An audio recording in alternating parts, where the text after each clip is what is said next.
Welcome into the Cinema 9 podcast. It's our last show before Christmas Day, and it is not the last show of 2021, though, because we'll do a show next week, of course. I am Michael Govier. That is Travis Roy. There is no Eric Brancham tonight. He is in a big legal battle with Big Pharma, Big Tech, a lot of big powers. He sent us a text telling us what he was up to, and I sounded like he was in some sort of like holiday, commute issue. Yeah, planes, trains, and automobiles. He also made some vague references to the movie The Fugitive, so he may be running for his life. He did. He mentioned Devlin McGregor. That's right. Yeah. So, Eric, if you're out there, you're watching live right now. Hey, buddy. Hi.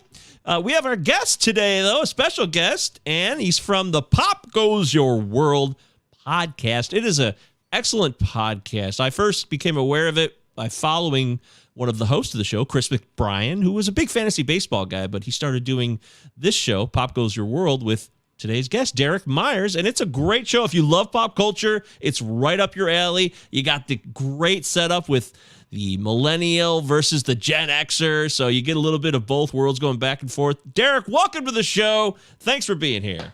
Thanks for having me. It's a pleasure to be here.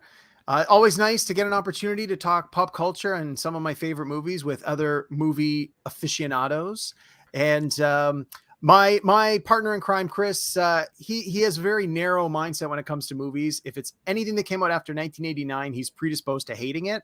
So that's one of the things I love about your show is you guys love stuff from the 90s and onward. Maybe not all the time, but you at least give them a fair shake. So it's nice to be on a show where I know right out of the gate, knowing that my movie came out after 1989, you're not going to just start off from a position saying, I hate it simply because of when it came out.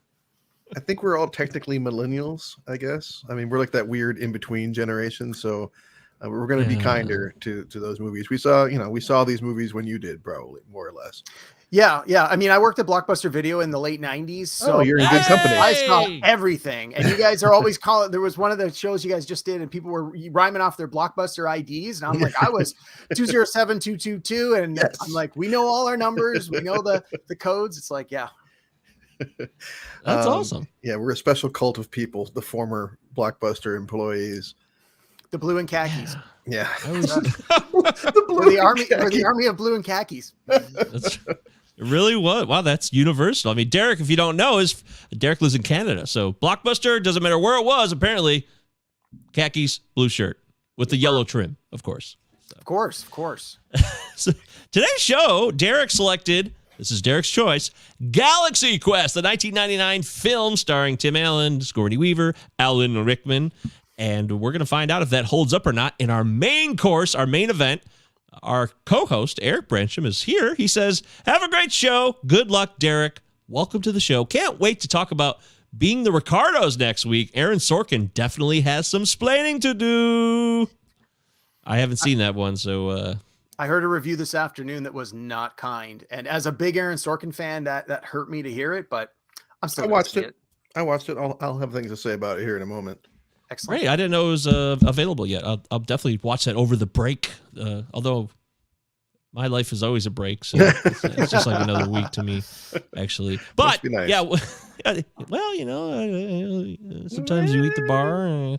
At any rate, we'll talk about Galaxy Quest for our main event. We're going to cover our quarantine viewing picks as well. But first, we have a little treat for ourselves. Ooh. It's a little nod back to the old school days of Cinema 9. We're doing a top 3. And in honor of Alan Rickman being one of the main stars of this week's selection, Galaxy Quest, we're going to do top 3 Alan Rickman movies. Did we agree on movies? Oh, movies or performances or roles. I don't care. It's a very fine line. It's a fine line. Yeah, you could do either one of that.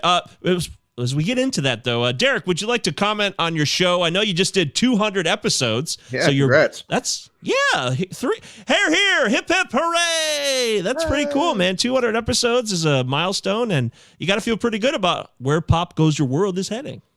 Yeah, we're going to be going into our 7th year. So, I mean, like TV shows, we call them seasons now. So we just finished our 6th season or our 6th year. We're 202 episodes, I believe now. And I mean, the format of the show has changed a little bit over time. I wasn't actually on the show for the first 50 or 60 episodes, but I was able to join on. There was a cast change halfway through. And yeah, we pump stuff out almost once a week. We usually do a top 5 list of some sort, be it movies, TV, music, something pop culture related. And then we take turns recommending a movie to the other person that they've never seen before. And we do a deep dive in the movie. At the end of every episode, we do a little trivia segment. And we've got so many episodes done now that we actually are putting out greatest hits episodes where it's just the trivia parts. They're like shorter 20-minute shows where we do the trivia from 4 or 5 episodes and smush them together. Because people constantly tell us, even if I haven't really seen the movie or it's not a topic I love, the trivia is always fun. So if you're just a pop culture trivia person, check out our podcast and look for our greatest hits episodes. I think we got to have about 10 of them out there now. And one of our features we've just started doing is like, we love movies from the 80s. We love music from the 80s. We love everything 80s on our show. So we've been doing a pop culture fantasy draft of the years from the 1980s. What we do is each of us picks 3 movies, 3 television shows, 3 musical choices, and then a personal pick that we feel best represents our taste of that year. And then we have a panel of judges comprised of our listenership, and they say who they felt drafted a better team. So far, we've only done 3 years from the 1980s, but we're going to keep doing that into the next year. And then after we draft a year, we each pick a movie from that year as a sort of follow-up. So we cover a wide variety of things, but if you enjoy 80s pop culture, that's definitely a highlight of our show that we're going to continue into the next year. Who doesn't love that, right, Travis? I love that.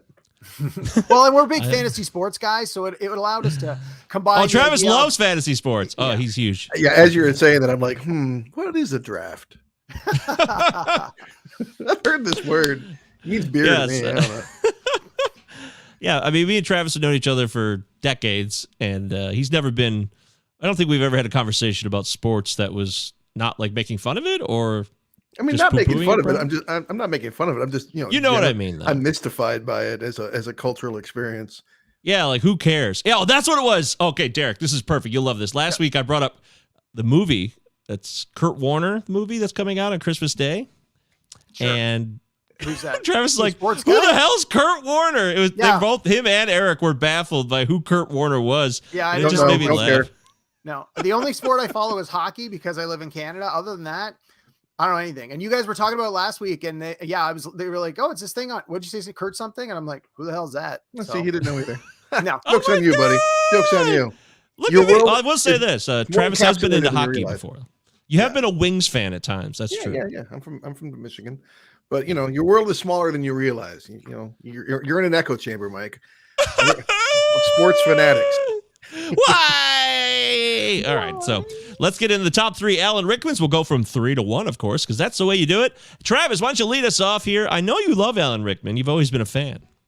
Yeah. I've always liked Alan Rickman. I'll lead off with a couple of honorable mentions. I mean, Love Actually. He's not my favorite performance in that, but I do love the Christmas movie. I know it's a divisive movie. Yeah, he's not very likable in the movie. January Man also I think is pretty good, although it's been a while since I watched it. It's also been a couple episodes since we brought up John Patrick Shanley. So yes, it has. I guess we're due. But I'm going to say my number 3 is from 2013. It's his performance as Hilly. What's his name? Hilly Crystal. Hilly from CBGB, the movie CBGB. Oh, I haven't seen that one. Yeah, it's I mean, I like the punk scene from the 80s and learning about that, and then seeing the movie was cool. And it's a different performance for him. He's not playing like a posh British dude. Like it's a bit more of a stretch for him. And it's a fine underrated movie, which I would recommend checking out. CBGB.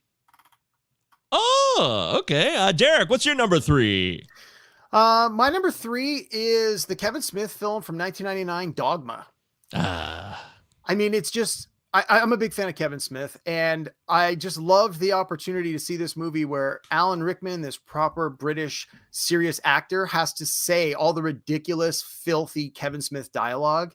And it demonstrates that Alan Rickman is a consummate professional. And I remember one of the behind the scenes interviews, they were talking to Jason Mewes, who's one half of the Jay and Silent Bob duo. And apparently in his previous Kevin Smith films, Mewes had not really learned his lines very well. And Kevin Smith said, the guy who played Hans Gruber from Die Hard is going to be in this movie. You better know your stuff, because if you screw up a scene because you don't know the words, he's going to be angry. Mewes got so terrified, he memorized the whole script. He knew everybody's line by the time it came to shoot. So people respect Alan Rickman. So that's my number 3 picks, Dogma. As they should. Damn right. Absolutely. It's really sad that I know he was only 69, but he felt like he was going to be around for a while longer still. Sad that we lost him. Yeah, can I give you a shout out or an honorable mention as well? Of course. So an Alan Rickman film that he did not have a very big role in, and maybe even wasn't amazing, but it's just one of those movies that you totally are not aware of. Is there was a 1988 film called Judas Kiss, and it's about a kidnapping where this guy is insured for, I think it's like $4 million. If he gets kidnapped, the company has him insured. They just pay the ransom. So these people find out about it and they just kidnap this guy thinking we're going to get an easy payout. And of course the kidnapping goes wrong. And Alan Rickman is one of the 2 police detectives brought in to try and solve the crime. And it's got Emma Thompson and Alan Rickman as the 2 law enforcement officers. And you've got these 2 tremendously talented British actors who have very small roles and play characters who are from the southern US. So they're trying to do this weird sort of Cajun southern US accent. And it sort of works, but doesn't work. But it's very weird to hear that accent from those performers. So again, it's not a fantastic movie, but it's one of those ones that if you happen to see it show up in cable or something, give it a chance. It's not bad. Yeah, I've not seen that either. In fact, there's several that going through his IMDb. I need to dive in deeper on Rickman. There's stuff. There's a couple I had missed as well. For me, number 3, I don't know how you guys were going to approach this, the whole Harry Potter experience. Like, I didn't know if you guys were going to pick individual films from the massive series that were personal favorites of yours or not. For me, I don't love Harry Potter a ton, but I really enjoyed his performance in the entire series. So I'm going to do this as my own thing. Number 3 for me is just his performance as Snape in the entire Harry Potter series. That'll be my 3rd choice for me. That's all. Envelop that. So it's my list. I get to do what I want with it. I mean, I would have done the same had I chosen Snape. I didn't choose Snape. I do think that he's perfect casting for the role, but I'm just not a big fan of the Harry Potter movies. I agree. I'm not either. What's number 2 for you, Trev? Number 2 for me is from 2008. He did play kind of a more uptight dude in this one, Bottle Shock. Did you watch Bottle Shock? Yeah, about the wine. Yeah. A good wine comedy. You don't get a lot of those. In fact, there's like 2. Sideways. That one and Yeah, Sideways. And that's right. Yeah. These are the 2. But Bottle Shock, I found to be a pretty nice movie. I mean, like I've only seen it, I think, twice, but it's one that I'm due to revisit again. And it's like, it's kind of it's not going to blow your socks off. It's not an explosive, amazing, important performance or anything, but it's one of those kind of feel good kind of movies. And I liked it, and I liked him in it. And it's got Christopher Pine before he became Captain Kirk in the new Star Trek reboot. So there's another reason to watch it if you are looking for another reason. I just want to share the premise here. The story of the early days of California winemaking, featuring the now infamous blind Paris wine tasting of 1976 that has come to be known as Judgment of Paris, in quotation marks. It's the fucking Judgment of Paris. I swear that's probably where they got the Catalina wine mixer thing from. I could see it now. Like, oh yeah, let's call it this. We'll just change the wording. That is pretty funny. All right, back to you, Derrick, number 2. So I need a ruling on this one. We are here today to talk about Galaxy Quest. Galaxy Quest would be my number 2. Am I allowed to pick it, or do you want me to pick a different one? No, Okay. Absolutely. I think that I'm sure we'll get into a lot of this, but this is Alan Rickman playing a character who is like just so over the whole, I used to be a great actor and what have I become? And it's like, he's making fun of people like himself who have reached a certain level of fame and notoriety, who do what they can for a paycheck or are struggling because they've been typecast. He's great in this. Like the just the way that he plays a character that is so fed up, but at the same time really cares. It's this really great performance. I think he's great. This is one of my reasons that I really, really love this movie. I got to take Galaxy Quest, my number 2. Hey, say it loud, say it proud. My number 2 is actually the one you already mentioned. So it's Dogma. I love him in Dogma. He's great. He makes the movie for me. One of the reasons I have always enjoyed Dogma. So that's number 2 for me. Travis, we'll set it over. Number 1. I consider Dogma, but every time I think of it now, I just think of him flashing his cockless crotch. Yeah. And I'm just like, I'm going to say my number 1. It's not a surprise. It's an obvious choice. I mean, how could I not pick fucking Die Hard? Die Hard. I got to say any other answer is wrong. Oh. My number 1 is, of course, Die Hard. Mine is not. That's yours, Derrick? Absolutely. There was no question. I thought you were just going to say, let's just strike Die Hard off the list and then pick our next 3. And when you didn't do that, I was like, okay, well, so we're doing a top 2 plus Die Hard. Basically. I'm not trying to be contrarian. It's actually, I mean, Die Hard's all right. I'm not a huge Die Hard guy, and he's great in Die Hard too. He's good. Can I guess your number 1? Yeah. Is it Robin Hood? Yeah. Thieves? Yeah. Yeah, that's for me. That was part of my like growing up, and that movie came out, quoted the shit out of it all the time, and that movie meant more to me, and I just enjoy it. It's a great performance. Nobody would argue that either. In fact, if he's not in the movie, it's an even bigger piece of shit. So, it's unwatchable without him. Oh, yes. But, yes, I would agree. In the Roy household, 2 lines: cancel Christmas, and because it's dull, it will hurt worse. Because it's dull, yep. Those 2 lines those lines were yelled often in hallways and bathrooms and whatnot. Yay! That's great.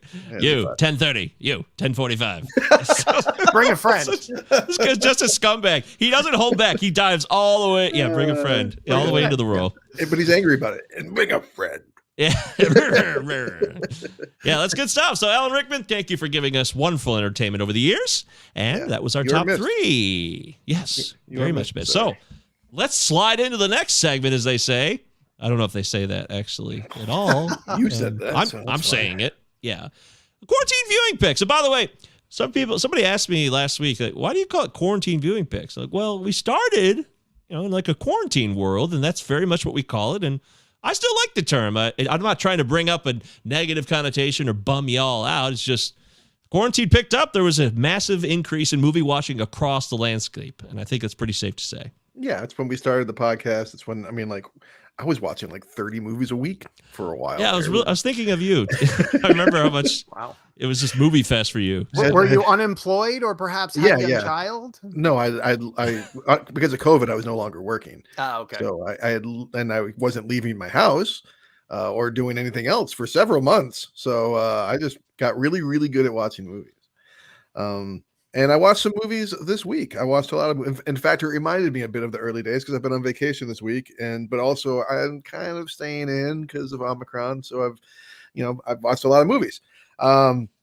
In particular, I watched a lot of Christmas movies, including from 2019. I watched a kind of slice of lifer called Feast of the Seven Fishes. I'm not sure I'd recommend it, but it exists. It's a funny name for a Christmas movie, but I guess it's based on an Italian like Christmas Eve tradition.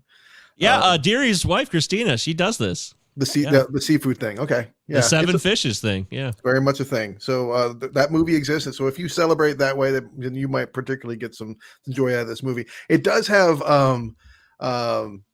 Joey Pants in it, and it's got what's his name? Ray Arbuzo, who played Little Carmine Jr.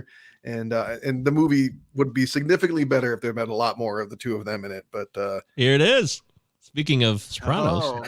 Speaking of Sopranos, we should take a moment to say thank you to our sweet and considerate and thoughtful co-host and friend, Eric, who sent both me and Mike a copy of The Sopranos. We're going to give the Sopranos, Talking Sopranos podcast a plug now because they need it. Their show's book woke up this morning. So thank you very much. Very, very appreciative of that. Thank you, Eric. Oh, sweet man. Woke up this morning. All right, there you go. Thank you, Eric. I watched Christmas Vacation, of course. What can I say about Christmas Vacation? I watched the Santa Claus 2 because I had seen the first one a million times. So I actually had two Tim Allen movies under my belt. Tim Allen Fest. A little Tim Allen-y, which I've seen that before, but it'd been a while. I watched Santa Claus the movie from 1985. Yes, with Dudley Moore? in Lithgow. I brought this up earlier in the show many months ago. I remember. What did you think of it again? I don't remember what you thought of it. I think I still loved it. Of course, it's on record. We can listen to that episode, whatever that was, but I have no idea what episode that was. But I remember being like, oh, this is weird, but I still enjoyed it. I hated it so much. I mean, like, I'm like watching this movie, and I get where they're coming from, like trying to be anti-materialistic in 1985, like the land of the yuppies and stuff. But like, this movie was just like, you know what? Someone was like, you know what Christmas movies need is like more of an attack on late stage capitalism. That's what kids want, is like critiques of late stage capitalism. That's just reeks of Christmas. Yeah. Which I'm ordinarily down for that kind of thing. But man, Lithgow's performance was fun. I mean, I'll give you that. Lithgow is always fun. I watched A Christmas Carol from 2019. I pride myself on watching most of the Christmas Carol versions. I hadn't seen this one. It was like the BBC FX version starring Guy Pearce as Scrooge. And I cannot say this loudly or clearly enough. Do not watch this fucking pile of shit. If you think like dark and gritty remakes that give you unnecessary backstories about characters you don't care about, like is a real problem with reboots and remakes, then this is it's the prime example. It is just like the darkest, dreariest, most depressing thing I've ever seen ever. It was horrible. And it's 3 fucking hours long. Good Lord. Yeah, okay. I committed to it. So don't watch that. Don't watch it.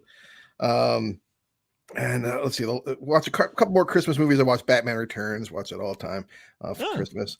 And I watched a really sweet new Christmas romance called Love Hard from this year, starring Nina Dobrev and Jimmy O Yang, who I like them both as like, I thought they were like really good like actors in their early 20s. Turns out they're both like our age. They're like born in the 80s. I'm like, oh shit, these people look like infants. But really it's a made for Netflix movie. It's not breaking any molds or anything, but it is a sweet laugh out loud Christmas movie with a little bit of a ridiculous premise. But I really liked Love Hard, which is a jam up of Love Actually and Die Hard as Christmas movies. That's the reference that they're making with that title intensely, Really? which was kind of funny. Yeah. Huh. Non-Christmas movies that I watched Galaxy Quest, of course. I watched Passing from this year, 2021, starring Ruth Negga, who I love. I think Ruth Negga is one of the most underrated actresses. I think she's going to get her second Academy Award nomination for this. We'll see if it's a win. And Tessa Thompson, and this is directed by Rebecca Hall, boldly in her first feature, taking on like some really sensitive subject matter about, it takes place in the 1920s, and it's about like 2 Black women that one of them kind of could pass for white and the other one is passing for white, and like the conflict of that in your personal life and in your relationships and the effects that would have. And it was a powerful movie. I liked Passing quite a bit. And lastly, I'll wrap it up with my big recommendation for the week. Oh wait, I'm sorry. I watched Matrix Resurrections. This movie supposedly is 2.5 hours long. It took me 2 fucking days, literally. It took me 2 days to get through this movie. I watched like 10, 15 minutes of it, and I need a break, and I go and do something else. Well, that's terrible news. I'm going to leave it at that. I will say, some people are seeming to love it. I wish them the best. I found it to be laborious. But I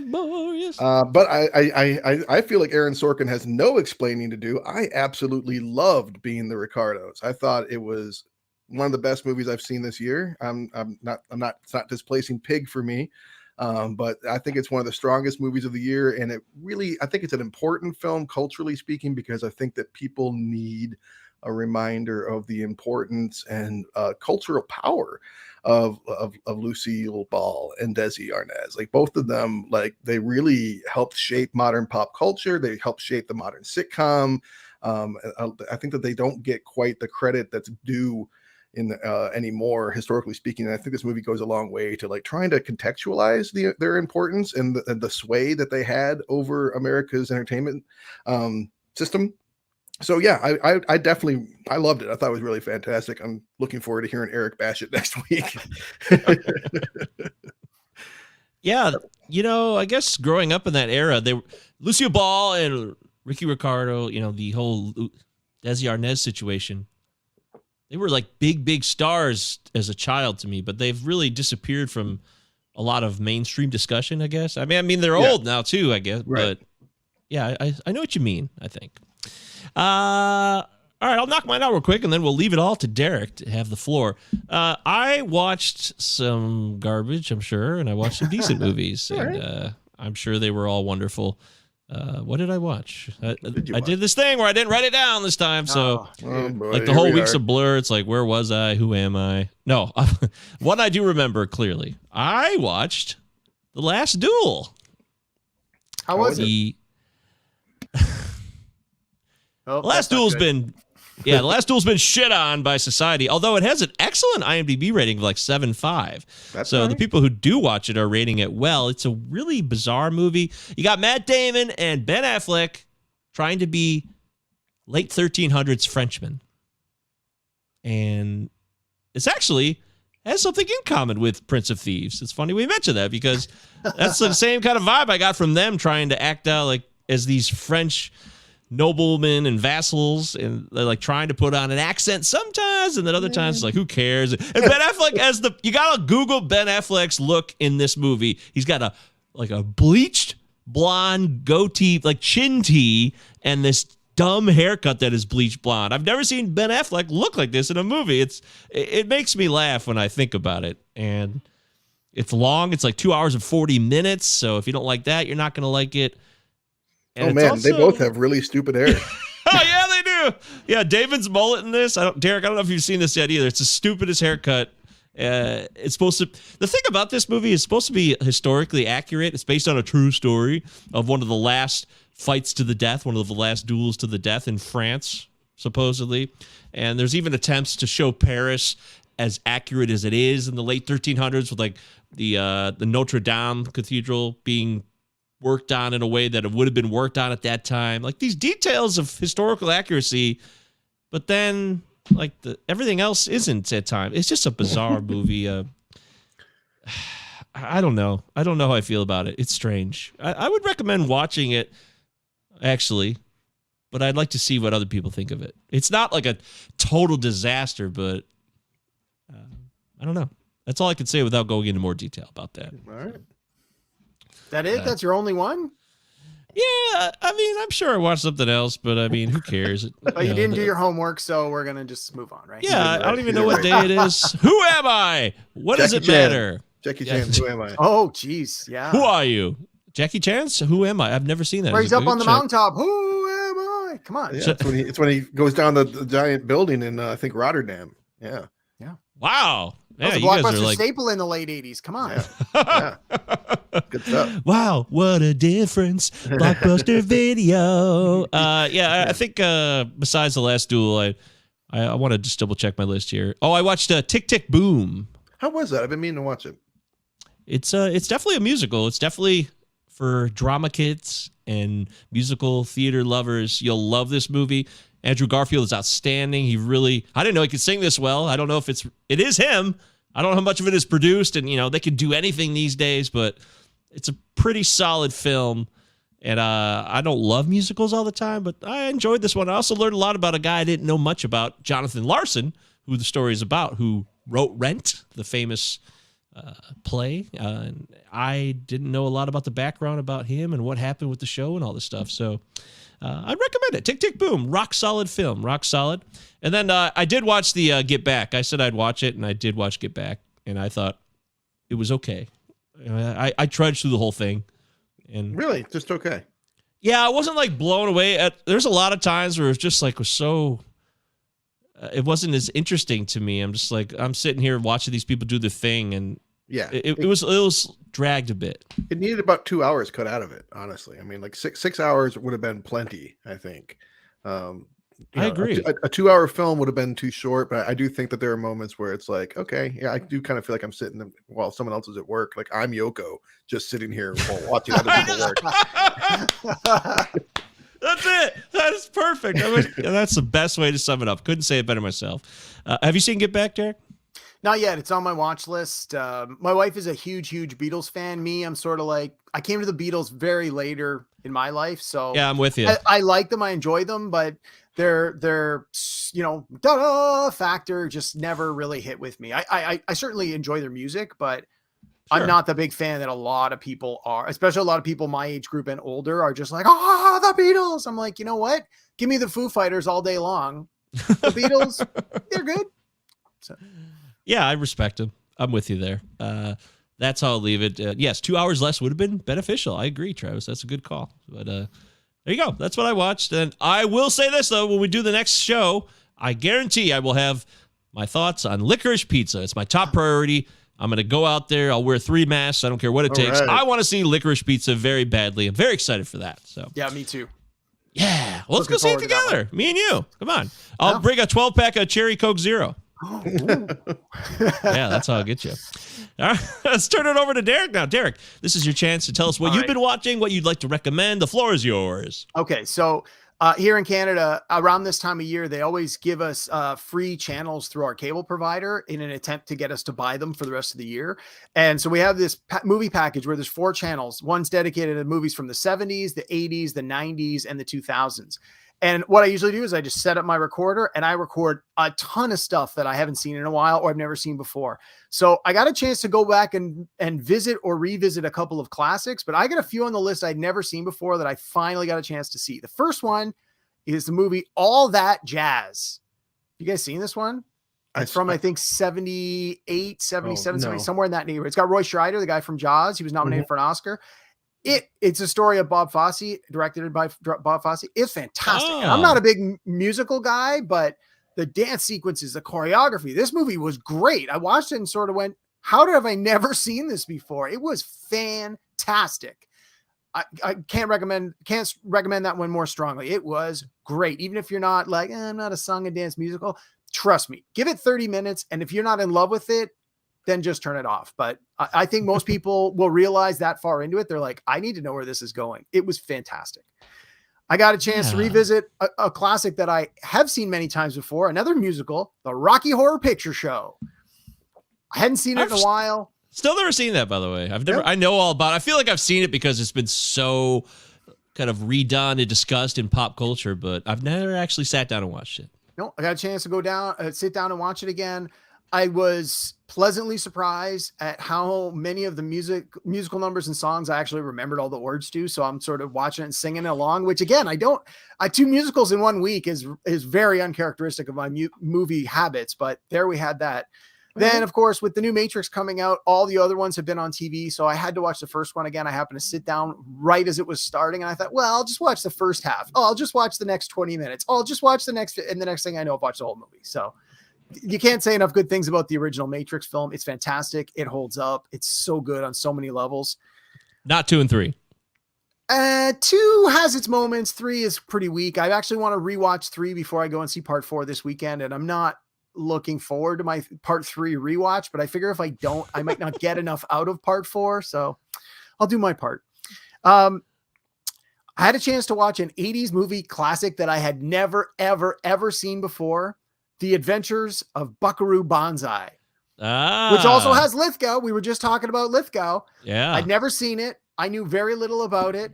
And it has this fantastic cast. And it's got this huge cult following. And I was very disappointed that I didn't think it really held up. I had a hard time really understanding why so many people love Buckaroo Banzai as much as they do. But yeah, now I can say I've seen it. And that was sort of my goal is if nothing else, I want to be able to at least cross it off my movie list and say, I've seen Buckaroo Banzai and now I can. As a cinephile, sometimes that's the only reason. Well, that was All That Jazz. That was exactly, I thought, well, I'll watch All That Jazz. Come on, it's a classic. And that one I really enjoyed.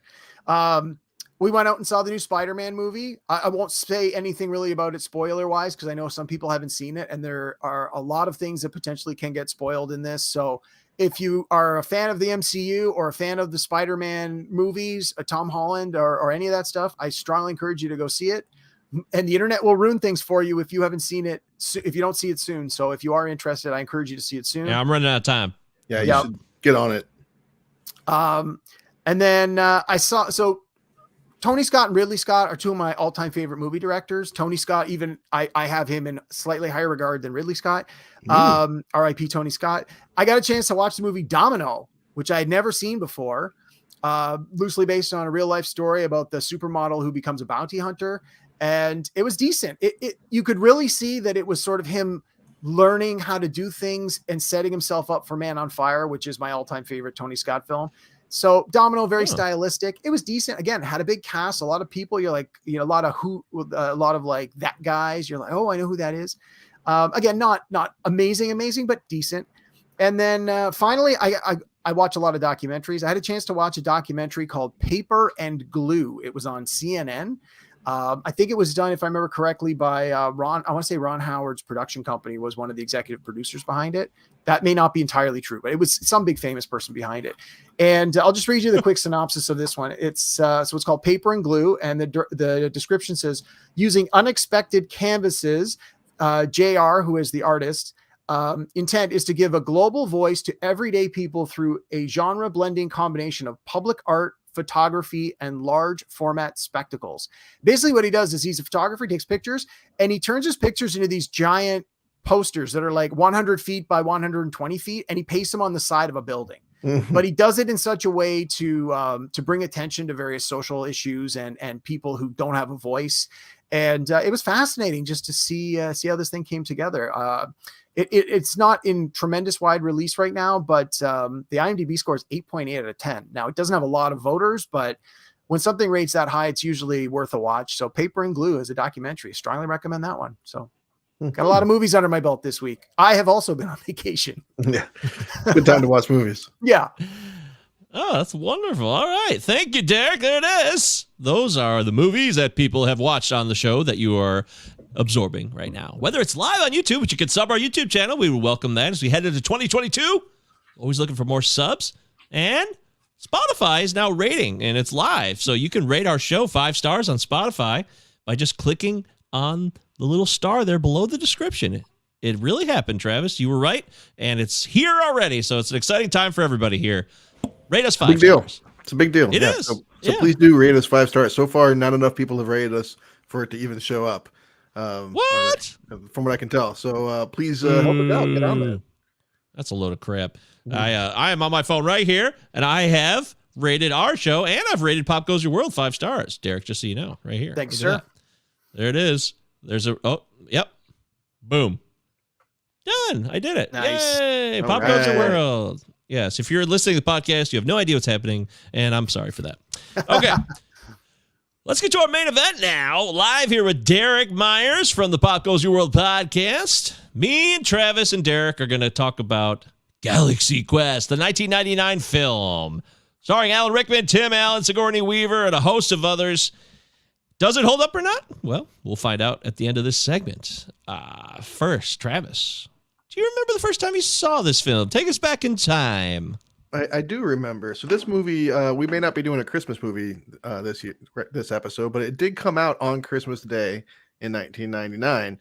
Oh. And I did not see it in theaters. In fact, I don't think a lot of people saw it in theaters. To have a Christmas Day release and have it be, what would you call it, original intellectual property was kind of a bold choice. But this movie has definitely grown in terms of gathering a huge cult following. I wouldn't say it was a bomb or anything, but it came and went from theaters. But by the time it came out on video, I was working at Blockbuster at the time, so I watched it, the week before it actually came out, and fucking loved it and talked it up to people. And a lot of people watched it that I know, and a lot of people that I know enjoyed it. And this seems like, to me, it's really a surprise that this is the only one of these we got for the affection people seem to have for this movie. Okay. What about you, Derek? Do you remember the first time you saw this movie? Not specifically. I'm sure I saw it in the theater because around that time, again, I also was working at Blockbuster Video. My wife was working at one of the record store competitors. So between her ability to buy things at sell-through very cheap and my ability to get free rentals, we watched everything. And we were going to the movies all the time. Again, young people, a little bit of disposable income. We finished school. We were still working retail to pay down some student debts.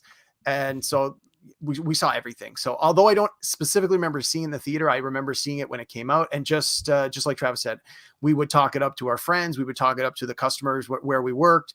And so many of our friends and so many of the people we know were Star Trek fans and Star Wars fans and fans of the kind of thing that this is sort of parodying or making a comment about in both good and bad ways, that people were willing to give it a chance, whether they were super duper Star Trek fans that wanted to see it as an homage, or whether they were people that just detested a science fiction television show and couldn't wait to see someone make fun of it.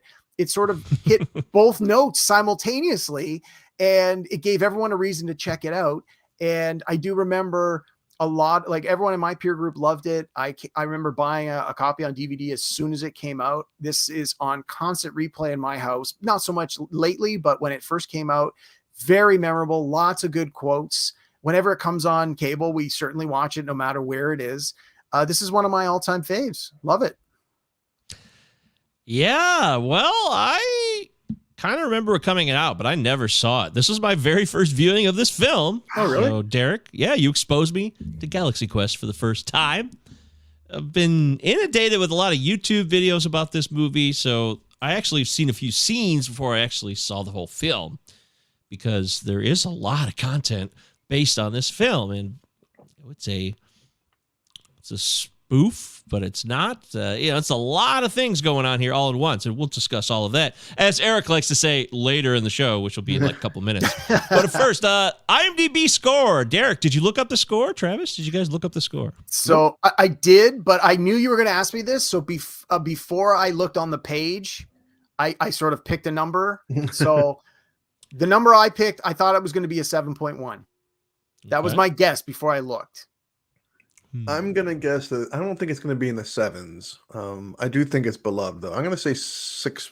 I've said 6.9 so most lately. I'll say 6.8. 6.8. Yeah, I think there should be a 6.6. That's my guess. What's the answer, Derek? I think it was 7.3, if I remember correctly. Right. Let me cycle Wow. up. 7.3, yeah.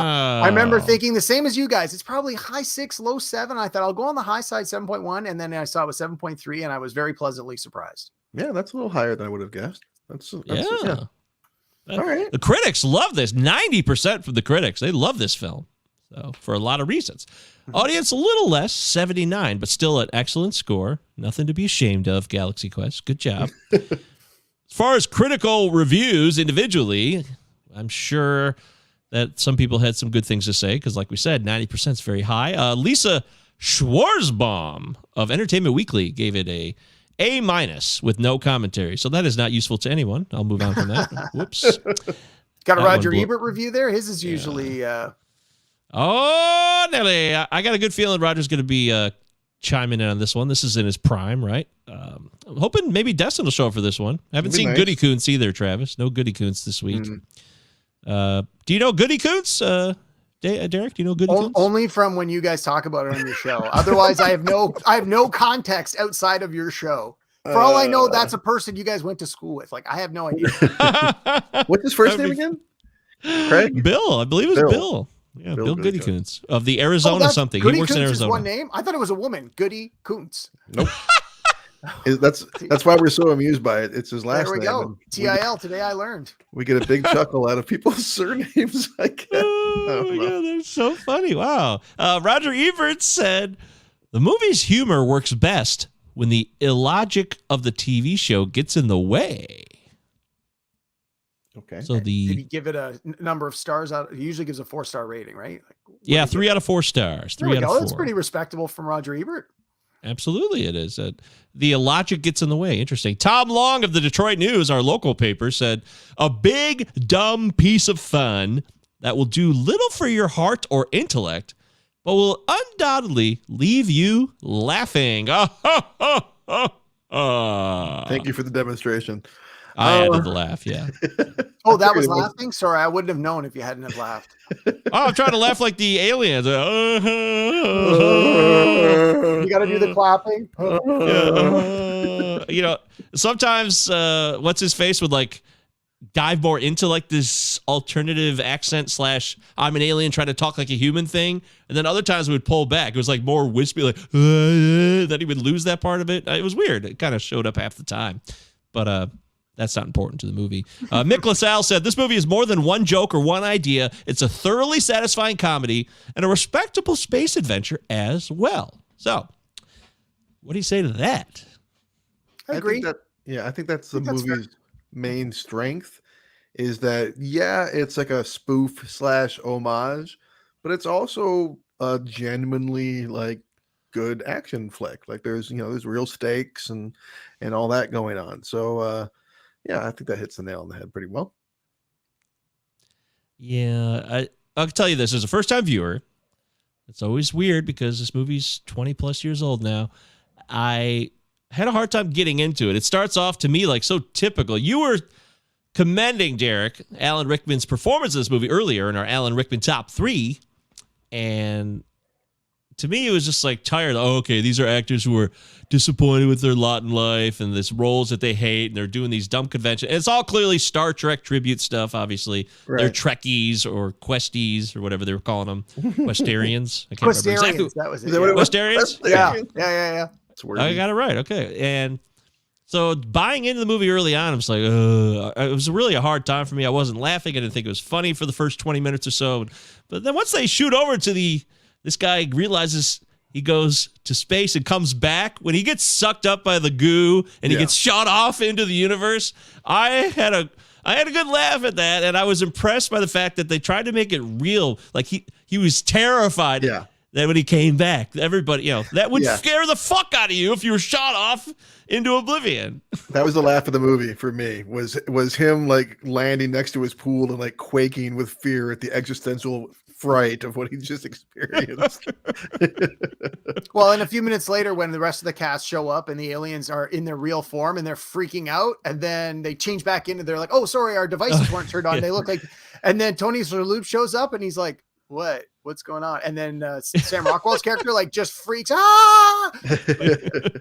Nothing phases. Right? Like, nothing phases Fred, but Guy is always feeling he's going to die. That's funny too. But I guess the point there for me is they really wanted to lay it on thick, like how cynical they all were. So when you do end up back at the pool, like you said, Travis, after he comes back from space, it's such a reverse. It's such an absolute flipping upside down of his world, and he buys into it pretty quickly. So I guess as from a writing standpoint, I see that being useful. That it would probably make sense to probably not change anything related to that. Yeah, I also think another real strength of this movie is that it handles a group well. It's a really good ensemble film. You're introduced to quite a few different characters on from Galaxy Quest and from the show, the actors, and then the aliens, and then one or two of the villains. And there's a lot juggled, and these characters are all pretty unique, and they have their own little stories and their own little things. Each one's kind of got their own thing going on. Some of them we spend more time with than others, but I think the movie does a really good job at handling a large group of people and making us care and be entertained by all of them, and giving them all their due for the most part. Yeah, I mean, I'm a big fan of the Star Trek franchise, and we always talk about that when we're doing various storytelling. And it's like, you have some episodes where all the cast are featured, and they're not always that great. But then, when you're doing 20 shows a season, you have a Data episode, a Worf episode, a Captain Picard episode, where you focus mainly on just one character so you can tell a stronger story. And I think that was the real potential challenge here. The real risk was that they were just going to focus on Tim Allen's character as the captain or the commander, they call him. Yeah. But no, I agree with you. I think that this was an ensemble, it was the equivalent of an ensemble episode of the show kind of thing, where everybody had something to do. Everybody's role in the story felt important and necessary. Mm-hmm. I mean, except for Sigourney Weaver, but that's the whole joke, is that she doesn't have anything useful to contribute. But from a story point of view, they even made that interesting part of the story. So no, I think the way they worked the ensemble together was great. Yeah, they took the fact that she has nothing to do and turned it into the strongest critique of the genre. Yeah. Which is brilliant. Oh, that's it. Okay, I hadn't thought about it like that. Yeah, her only job is to repeat the computer, talk to the computer, and have her cleavage out. Yeah. And on one hand, it's like, okay, you're kind of playing into it, but like the way that she handles it, and the fact that she is a sci-fi queen, I think that these things combined really helped like make it a meta point here. Well, she's got that great scene where she says, "I only have one job on this thing, and it's a stupid job, but I'm still going to do it." It's like, that's exactly what these performers were given, right? Or performers in roles like this. It might be a stupid movie. It might have crazy, ridiculous dialogue that makes no sense. But when you're a performer, you need the job, you need the experience, you need the exposure. So you take what's given, and it's not necessarily their place to critique it in the moment. It's just, you do what you do. And I think, again, I think exactly what you said about her character and the spotlight they put on her is perfect. This is a Stan Winston movie. And so it's a comedy, and it's a spoof, and it's an action adventure, and then it's really well done. Set pieces, makeup. I mean, Saris looks awesome, man. He looks so good. That is one of... I didn't know it was a Stan Winston thing at all coming into it. I was like, whoa, this is cool. Yeah, and Sarah's played by Robin Sack. We should give a shout out to the late Robin Sack. Oh, that's who it was. I was trying to think. I'm like, I know this voice. Is it Sachs or Sack? I'm sorry. I honestly don't know it's who Sachs. Robin Sachs is. Robin Sachs, he was a voice performer and actor and Englishman, and a good friend of ours, two friends of ours, Barb and Diane Morrissey. Oh, really? Yeah, which is the only reason I would be aware of the guy otherwise, to be honest with you, because he spends most of his time in film behind masks and that kind of stuff. But he did a really good job as Saris. Yeah. Hey, Barb and Di, if you guys ever listen to the show, hello. Yeah. They're huge movie buffs. But it all doesn't look terrible. And this is 1999, so some of this is CGI, like the cute little alien looking people when they go down on the planet to do the surface mission, and then they're minors, not minors. They're 3 years old. Man, this movie has so many good lines and quotes. That's one that we use all the time. Whenever there's a news story about like actual miners, like coal miners, my wife and I turn to each other, they go, they're miners, not minors. Or anything where they talk about underage kids and they say, and then the miners did this. So that's just a line that never gets old, never goes away. It's never not funny.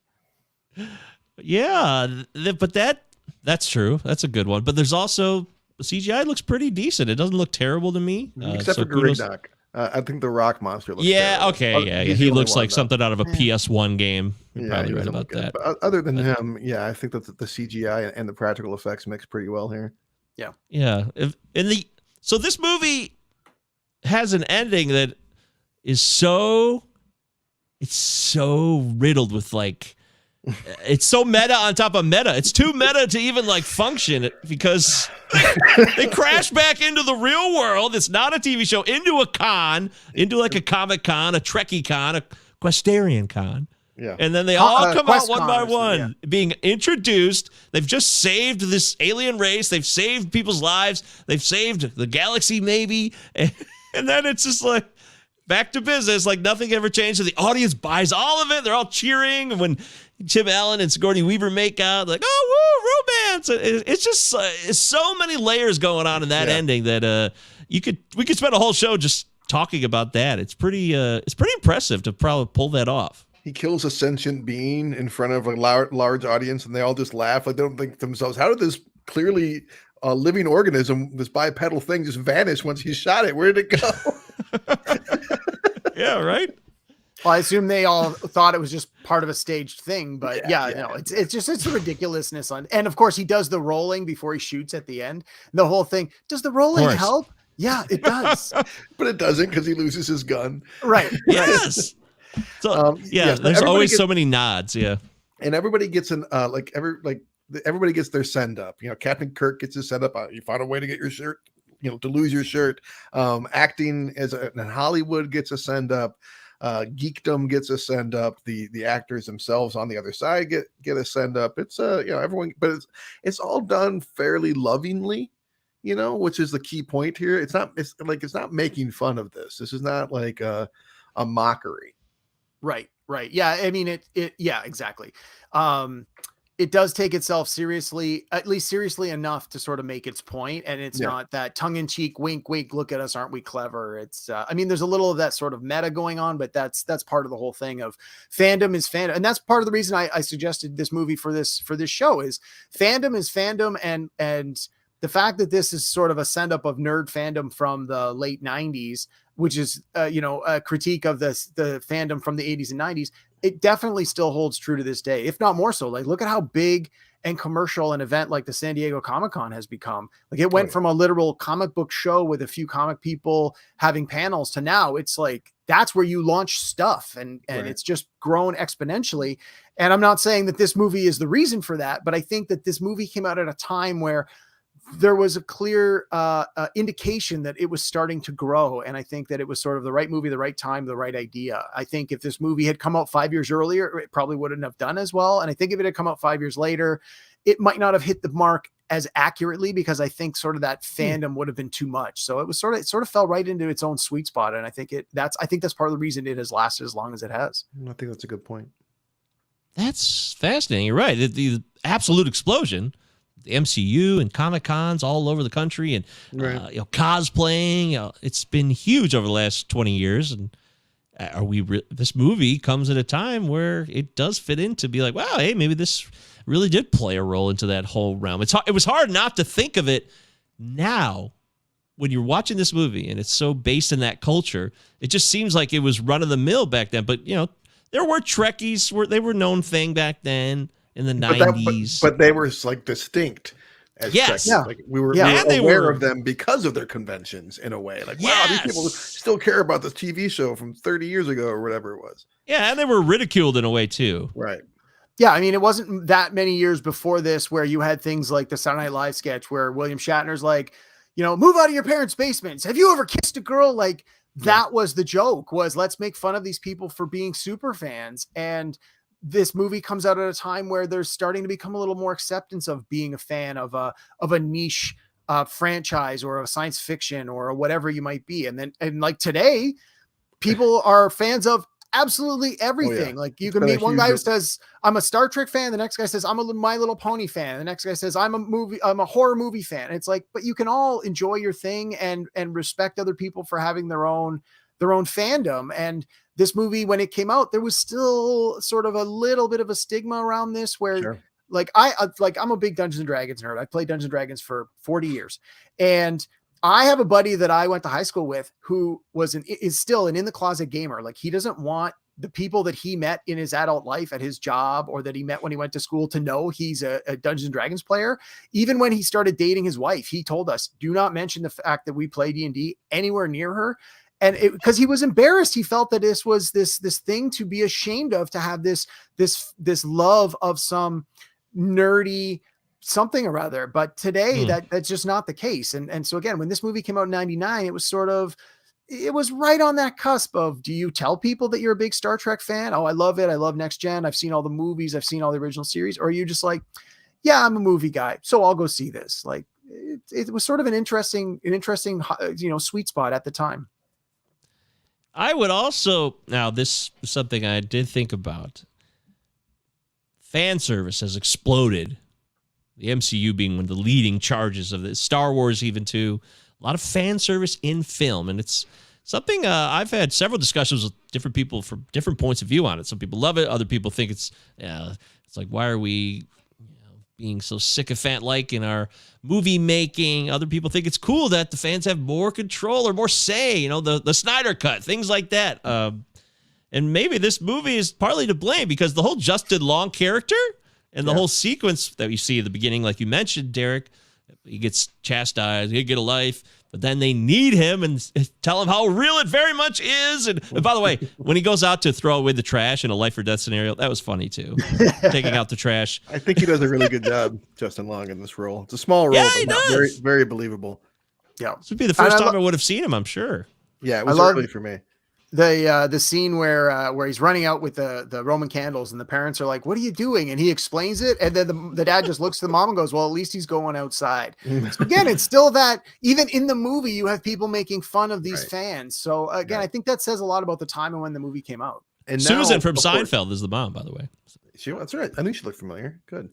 Now things have completely 180 reversed and fandom defines pop culture now. I don't know if you guys saw this viral image going around lately of it's a a conversation that was from Am I the Asshole on Reddit. It was like this kid like complaining, like, am I the asshole because I don't want to get into Marvel movies and Harry Potter and Star Wars and all the shit that my parents are cramming down my throat. Like every picture, every event, every holiday is centered around some fictional story, and I have to like wear some fucking costume to like just have Thanksgiving. And I was like, damn, like that, like there's a whole generation of kids being raised that are like, Jesus fuck, enough with the fantasy and the sci-fi and the comic book shit. Because and like where for us it was like, so in 99 when this came out, like this was a big, like this was like something that was both kind of making fun of sci-fi, but also like genuinely good sci-fi was pretty rare. Like it was still rare in 99.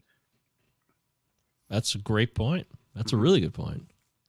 But also in 99, you have The Matrix, which is definitely like a huge step forward for the science fiction genre. Yeah, it changes a lot. And so again, you have this movie being this sort of tongue-in-cheek homage action comedy, which is saying its own, it's giving its own message. It's got its own thing to say. And then, it within, I think The Matrix came out like in March or April, like it was much earlier in 99, but within that same calendar year, you have The Matrix, which is just like, hey, sci-fi movies can be awesome and be more than just let's shoot lasers or fight robots. And again, it's like The Matrix just reset the bar for what sci-fi can be. And this movie really shines a spotlight on how fandom can, what fandom can be in the most positive ways.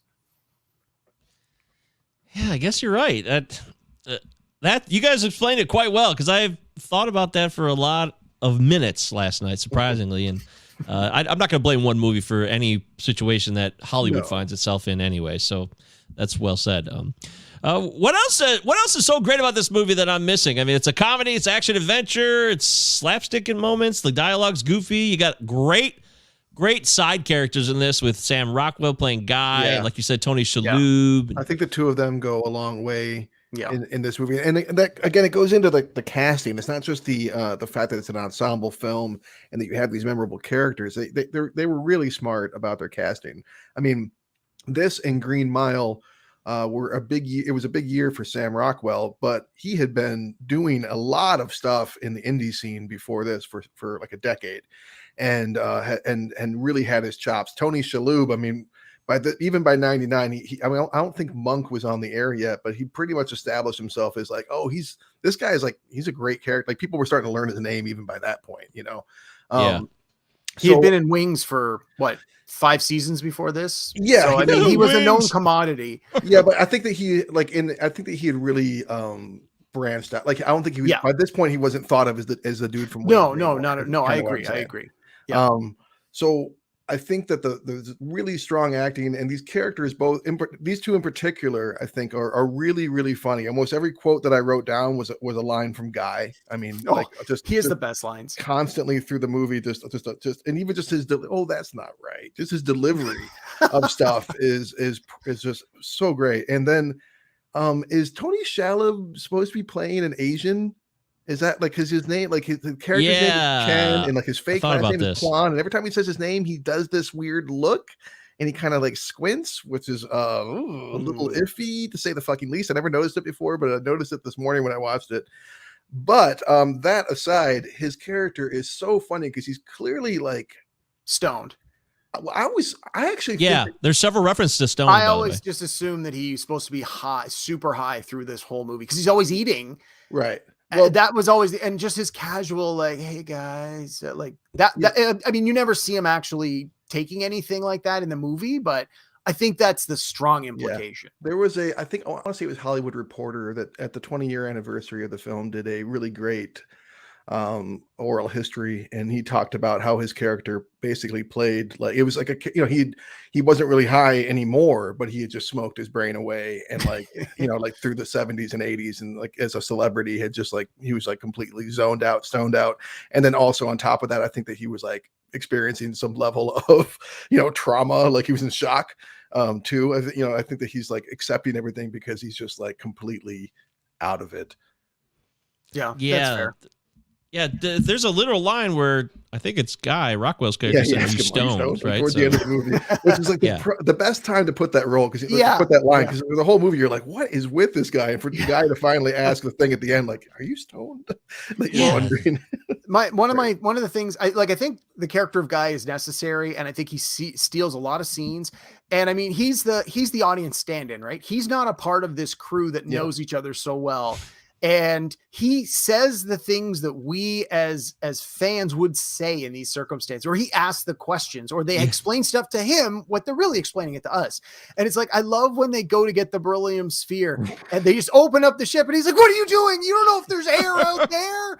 And then you get that whole thing, the miners, not miners. And then Sigourney Weaver's character's like, "Oh, they're cute little aliens." And he's like, "Yeah, they're cute now, but then there's going to be hundreds of them." And then, do you guys even watch your movie? Do you guys even watch the show? That's a great line. Yeah. That is a good line. And they're like, "Guy, you're going to be fine." And he's like, "Yeah, what's my last name? I'm not even important enough to need one. I'm going to be dead before the first commercial." It's like just everything you ever wanted to say to the characters of those shows. Like, it's just so perfect. You can tell that the writers of this show, of this movie, are clearly huge fans of Star Trek and Babylon 5 and Battlestar Galactica and all the other sci-fi shows that came in the 70s and 80s. Like, there's this love, this clear understanding and love of the show. But they're not doing the jokes aren't at the expense of being mean. They're not like, haha, look, that guy's a nerd, let's laugh at him. They're making fun of the little details of their own love, but at the same time, they're pointing out the ridiculousness in ways that are interesting. Like at the end when they have to, Tim Allen and Sigourney Weaver have to run through that corridor that's got all the pounding things. And she's like, "There's no reason for this to be here. Like, why is this here?" But again, it's one of those things from the TV show where you have to create peril in every episode. Right. So it's so good. That's a great point. Yeah. Great peril constantly. Great, terrible peril. David Howard wrote the story and Robert Gordon wrote the screenplay. I'm not really familiar with them. The only thing I knew beyond that was Robert Gordon also wrote Men in Black 2. So that's really the extent of their careers. Interesting. Yeah. I don't know much about either one of them otherwise, but yeah, the writing is next level on this one. Even if at times it's too hokey and there are points where I'm like, get over yourself. And they're trying to make points with how cynical the actors are about their careers, but how dedicated they are to wanting to fulfill the roles. Like Tim Allen, the commander, wants to really do this. He's just an actor, though. And the line of going back and forth between being actors and how long they decide whether or not to tell the aliens that they're just actors, that these historical documents are just television. Oh, the ship was this big. Oh. Good God. Yeah. Enrico Colantini is so funny in this. He is. He's so funny in this. Yeah. Sorry, keep going. No, that's it though. It's like some of it drags a little bit. It's like, just, tell them the truth, or they made it so, you have such a stupid movie. And when it gets so real, when Saris has them on lockdown and he's up on the torture bed there, and they finally tell him the truth that they are just TV actors. I thought it didn't really land as well for me. Like, this is so serious. Just for me, that's how I saw it. Let me give you an example. I mean, I'm not going to argue against that, but let me give you an example of what I think is really, really great writing in this movie, which is the constant return of the "by Grabthar's hammer" line. Right? So, by Grabthar's hammer, what a savings! What a savings. So fucking funny. And like it's set up real early throughout the movie that he hates saying this tagline. He doesn't want to say the tagline. He doesn't want to hear other people say the tagline to him. But when he finally utters it in the movie, and I wish that you were a little more connected to the character that dies. I think they could have made that connection a little stronger. But I think that's pretty well done to put him to the point where, like, not only does he say it, like, he says it with conviction, and it's like an important and crucial thing for this person to hear as they die. Like, I think it's actually pretty powerful. Yeah. No, that's a good point. I like that. Yeah. Okay. Yeah, that was done better. If you're going to compare those two, and those are fair comparisons. Yeah, I guess that the end for that character and the eventual arc of Rickman's character getting to that point, even saying, let's say the mantra as they try to unlock the door to get more oxygen. That's right. I forgot. Yeah, you're right. They're building towards that, and that guy's so earnest that actually comes off fair. I'll give you that. Yeah. One of my favorite little Easter eggs to do with this movie is actually on the DVD, and I assume it's on the Blu-ray as well. I've never upgraded my copy, but with many DVD and Blu-ray purchases, they have a second audio program in SAP where you can get the movie dubbed in another language. In Canada, it's almost always in French, and I know with the US, it's often in Spanish. With this movie, they have an audio track option where you can play it, the entire movie. It's overdubbed in the alien language. So the entire movie is just it's an hour and 45 minutes of so just funny. that. So That's hardcore dedication. Oh, it is. Like, I thought, oh, well, this will be funny for a few minutes. And it was. And then you're like, oh my God, this is like goes on and on and on. So it's just, again, it's one of those, somebody had way too much time. Yeah. And they thought, let's just throw this on here as a little wink, wink bonus. And it's always been one of my all-time favorite Easter eggs on a DVD. And I love that someone got paid to do all that. So of course. Good day of work for them. Yeah. That is exactly what happened. It's so funny. You're right. This is a bizarre movie at times. It really is. All the layers are really quite textured, and you wouldn't know that. You wouldn't know that from looking at this, like looking at the posters and Sigourney Weaver's cleavage. But I think, can you not be tied in to the Star Trek culture and really appreciate this movie, or does it really matter? I think it helps, but I'm not. I mean, I'm not the world's biggest Star Trek guy, and but I am a big sci-fi guy. So I think it's like any other homage or send up or parody. If you know and are familiar with the property that they're sending up, you're going to get more out of it.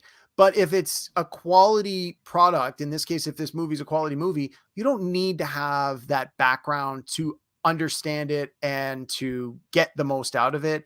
And I think this movie does a very good job of setting the stage. So even if you've never seen a Star Trek episode, you've never watched it, you're not very familiar with it, or maybe you don't know anything about it at all, I think it lays the seeds pretty strongly at the beginning to explain what had happened. They're washed up actors. They were in this show. It's been 20 years. They're still trying to hold on to this one little piece of glory that they had. They've memorized dialogues. They know, like, remember that thing in episode 81? They know the episode numbers. Like, clearly this was the best their career ever got. And at 20 years later, they're still trying to cling to that tiny bit of fame. And then the movie goes from there, and it's a send up of that. And so I think it works in both ways.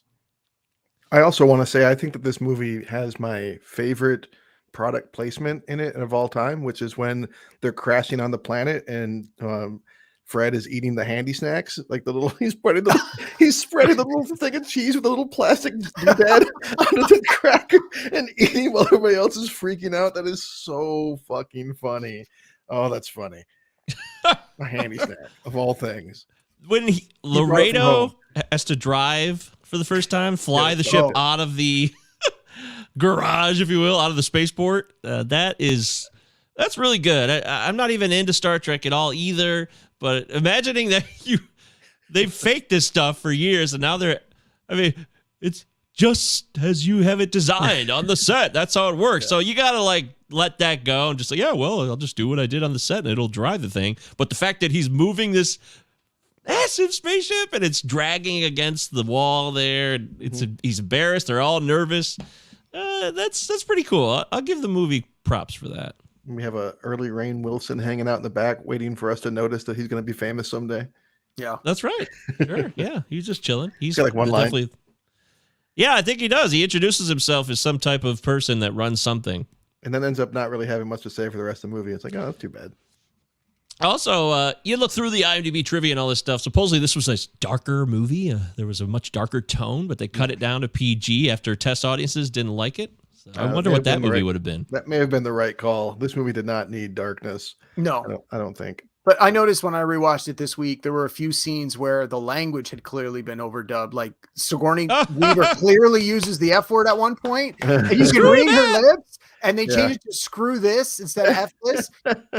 They didn't even make any effort to hide it. And I found there was two or three points in the movie where I noticed that you could clearly see the lips saying a stronger curse word, and it was dubbed like they clearly did an overdub where they changed it to something a little more family friendly to get that lower rating.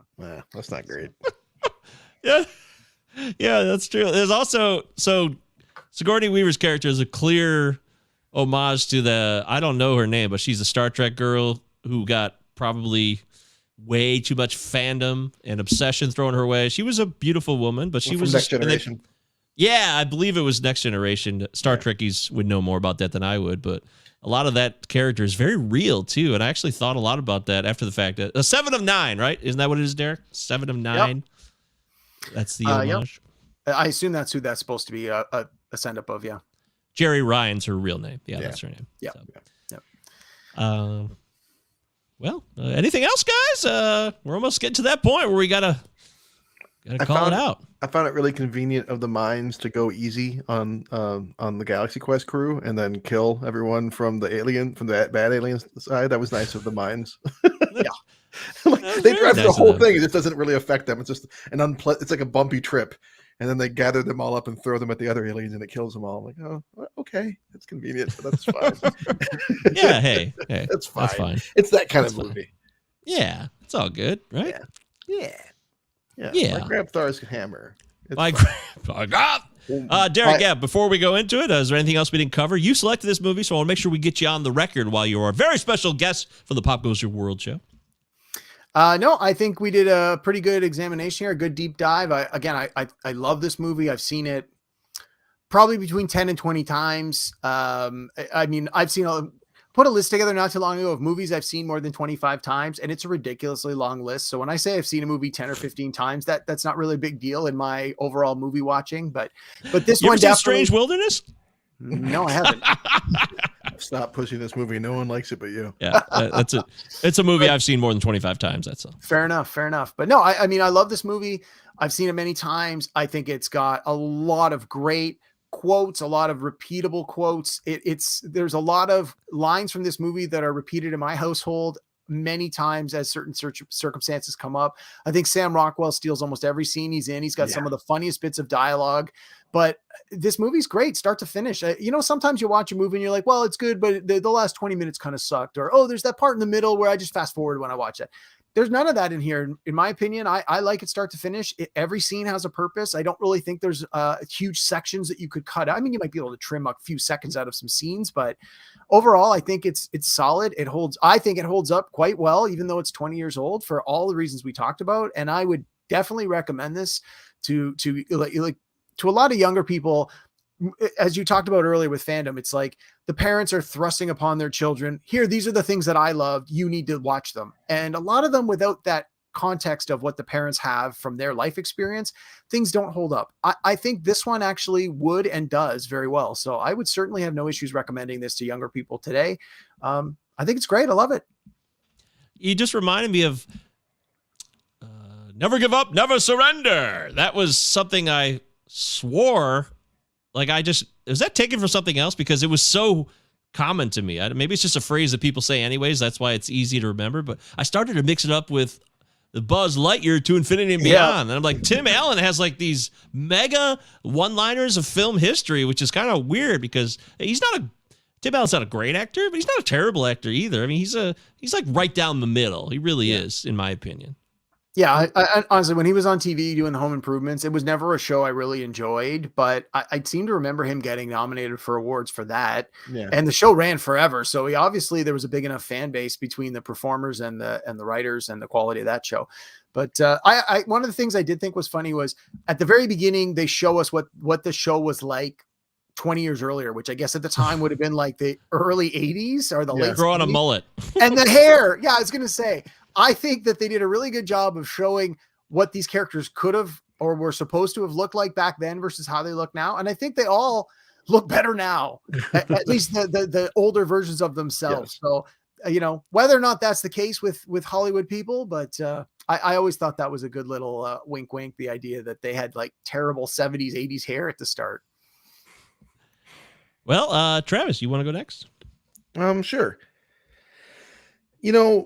To stay on Tim Allen for a second, I do take issue with like, I had like a 10-year show that got canceled and I'm going to blame politics. Like what the fuck ever, dude. Stop with that. I wish but yeah, I sure like him as an actor. I think that he is he's a really natural, easy to watch kind of guy. And I kind of miss him a little bit between watching this and Santa Claus this week, I was reminded, in my Tim Allen week, that I think that he's a real kind of, I think he's a good movie star. He's like unassuming, he's everyman. Like I don't know, and I think that he did a good job here. And I think that the movie, I do think that towards the end of the film, it does kind of start to wear out its welcome a little bit. I'm like, okay, I'm like ready for you to wrap this up now, Galaxy Quest, and it's not that long of a movie either. So I do think I'm kind of done with it before it's done with me.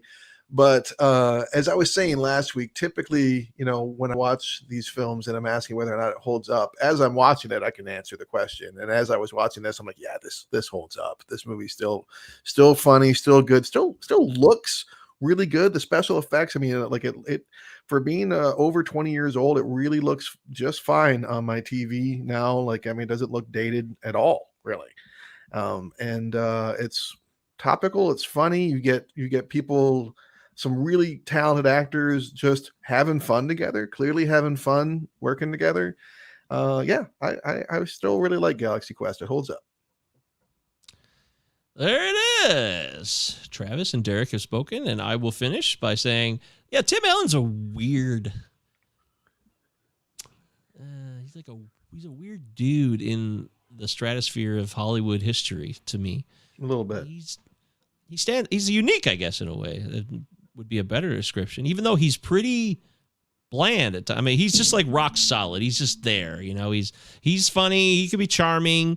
He looks handsome. He's not a grotesque human being for the most part. For the most part. He's just like he's rock solid. But in that way, he is kind of unique in not having like really defining specialties about him that some other actors may have, like a Tom Cruise or a Denzel Washington or something. I don't know, but there is something about him that you will gravitate to. And even if he has, he's got political views now where he makes things are divisive. Yeah. When he was doing Home Improvement, it was just a show and it was just a guy, and those things didn't exist. It didn't seem like back then. No one talked about him. That was great. Remember? Yeah. Yes, exactly. Yeah, that's how I remember. Then again, I was a teenager and I was clueless. So, things change. But as far as this film goes, I think you made the right call here, Derrick. This is really, really meta movie. It's one of the most meta movies we've done. I'm going to stand behind that. Nice. I wasn't expecting that. So I'm glad you enjoyed it. We can pull that off. Yeah, anytime we can pull that off, I say kudos. So I'm going to say it holds up too. I will say that. And I'm not even a big fan of this type of stuff. I'm really not. But I am a fan of comedy and spoofs and attempts to like take things and kind of flip them over and reverse them and put them into flip mode, as Busta Rhymes used to say back in the 90s. I think so, Michael.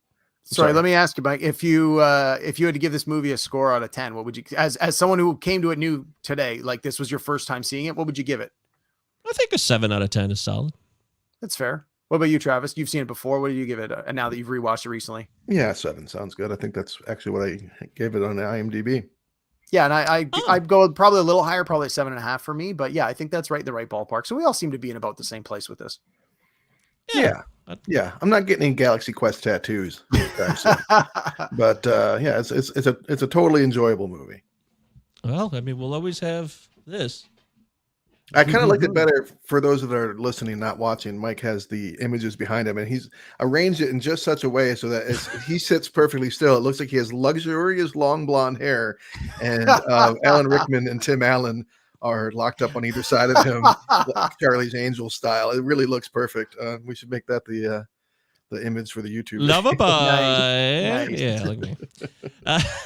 So if you want to see this, you can always check out our YouTube channel, subscribe to it, and whenever we go live, which is once a week, on Thursdays around 7:15 p.m., that's usually when we go live, you can see it. And all of our old episodes, going way back, are available on the YouTube channel. So Derrick Myers, though, you are the guest of honor. You've done us proud.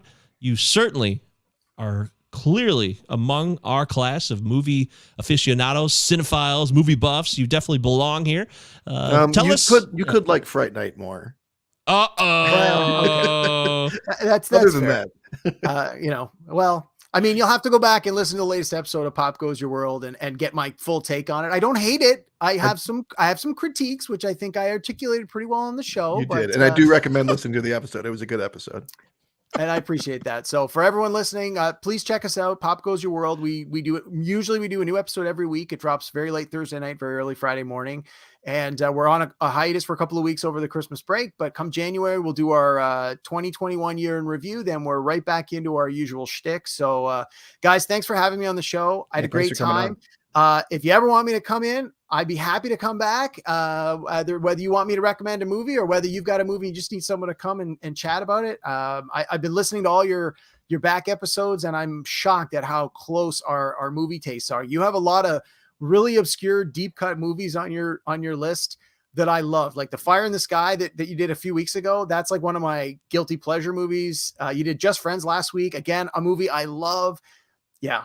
You guys, you do a great job here. We give your show a plug on our show fairly often. You guys do great work. Man. So thanks. Appreciate you having me on. It's good to have you. Absolutely, Derrick. Thank you. Yeah, you're a good American, even though you're Canadian, but you're a good human being. Don't throw that at him. That doesn't. Well, we're all Americans. Yeah, we're all North Americans. But before we go, Travis, you are back on the board for next week's selection. What will it be? Ooh, well, so I have got two movies in mind, both New Year's Eve themed. One which I haven't seen since it came out, I think in '95, and one that I've seen almost every year since it came out in '95. And I've really kind of like all week been like, which one should I go with? Because I generally on the show try not to pick movies that I love because I just can't stand to like have to like hear them get torn to shreds sometimes. I wrote down my guess of what I think you're going to pick based on what you just said. Okay. And I don't so I'm going to take a tip from you, Derrick, who's picked a movie that you love to bring on the show. And last week, Mike, you brought a movie that you loved on the show for the holidays. And so I will do the movie that I love. From 1995, I am choosing While You Were Sleeping. Oh, wow. While You Were Sleeping. It takes place in that. I thought you were going with Strange Days when you said New Year's Eve. Nope, not Strange Days. I think that was 95 as well. It was also 95. I'm like, oh, I know exactly where you're going. Your pick is a good one too. Believe it or not, I've seen that one at least 5 or 6 times. It was in heavy rotation at Blockbuster. I love While You Were Sleeping. I watch it every year between Christmas and Thanksgiving, or Christmas and New Year's, because that's when it takes place. So yeah, I'm going to watch it again this year, and I'll watch it with you guys. And we haven't done a lot of romantic comedies on the show, to be honest, other than Just Friends. That's true. So I decided a while ago, but yeah, it's a genre we should probably check in with more often. Yeah, Bill Pullman, Peter Gallagher, right? Is this true? This is true. Yep. Peter Gallagher appearing in recent episodes of Grey's Anatomy. Still looking great, that guy. Still foot long eyebrows. Yeah, Grey's Anatomy still is a current show, like on believe it or not. Yeah, it's one of the only new shows that I still watch, and at this point, I'm so invested. I just need to see how it finally ends. What lasted longer, Grey's Anatomy or the war in Afghanistan? Well, we'll let you know when they're both over. Very close. It's very close. But no, While You're Sleeping is a good pick. I rewatched it a couple of years ago, and I enjoyed the rewatch. I thought it held up then, but again, I'm ready to talk about it. I'm looking forward to hearing what you guys have to say next week. I may have to find a copy and watch it before next week's show so that I can be fully versed before. There you go. That's how to do it. I'm ready to endure Eric's insults of this fine film. I have a very specific story. I remember the first time I saw this, and I will tell that story next week. It's very, very detailed. So okay, well, I'm looking forward to that. Yeah, I can remember it very well. So I'll tell that story next week. We'll cover While You Were Sleeping. Don't forget, Pop Goes Your World. Derrick and Chris, they're awesome dudes. They really have a good time. They're funny. Chris's dad jokes are the worst you'll ever hear. So if you're into that stuff, just settle in. Just let it happen. It's going to happen. But no, he's a really funny guy overall. He's a good man. And so are you, Derrick. So thanks for joining us on Cinema 9. That's it for this week's show. And we'll catch you next week for While You Were Sleeping.